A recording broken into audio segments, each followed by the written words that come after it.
YCP నాయకులు రాష్ట్రాన్ని రావణ కాష్టంగా చేయడానికి ప్రయత్నం చేస్తా ఉన్నారు. ఇది చాలా దురదృష్టకరం. ఇవాళ వాళ్ళ కుట్రలు ఏ రకంగా ఉన్నాయి, ఈరోజు ఏ రకంగా రాక్షస మూకలని రాక్షస ఆలోచనలు వస్తాయనే దానికి మరి నిన్న పేర్ని నాని గారు మాట్లాడినటువంటి మాటలే ఒక నిదర్శనం. ఒకసారి ఆ వీడియో కూడా మనం చూద్దాం. ఇప్పుడు గుడివాడలో జడ్పీ చైర్పర్సన్స్ దాని ఏదో స్టేట్ వైడ్ ఇష్యూ కింద బీసీ లేడీ మీద అటాక్ చేశారు. తెలుగుదేశం ఎమ్మెల్యే గోండాలో ఎమ్మెల్యే డైరెక్షన్ పైనుంచి లోకేష్ డైరెక్షన్ కొంచెం గట్టిగా స్టేట్ వైడ్గా అందరితో మాట్లాడించుకొని జనం చేస్తే బాగుంటుంది.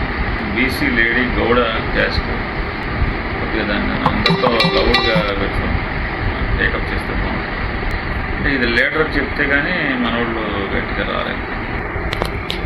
ఇవాళ వాళ్ళ యొక్క ఆలోచన విధానాలు, ఇవాళ వాళ్ళ కుట్రలు, ఎందుకంటే ఆ నాయకుడే ఒక దుర్మార్గమైనటువంటి ఆలోచన ఉన్నటువంటి వ్యక్తి. జగన్మోహన్ రెడ్డి ఒక దళితుడైనటువంటి ఒక వృద్ధుడిని కారుతో తొక్కించి చంపేసి రప్ప అని మాట్లాడుతూ ఉన్నాడు. ఇవాళ ఆ నాయకుడే ఆ రకంగా ప్రవర్తన చేస్తా ఉంటే ఇవాళ కింద ఉన్నటువంటి నాయకులు మనం చూసాం పామరు సభలో ఇదే ఒక బియ్యం దొంగ పేర్ని నాని కన్ను కొడితే వేసేయాలంట, కన్ను కొట్టి వేసేసి పొద్దున్నే వెళ్ళి పరామర్శించాలంట. అసలు ఏంటి, ఎక్కడ పోతా ఉంది రాష్ట్రం, ఏమైపోతుంది వీళ్ళ ఆలోచన విధానాలు?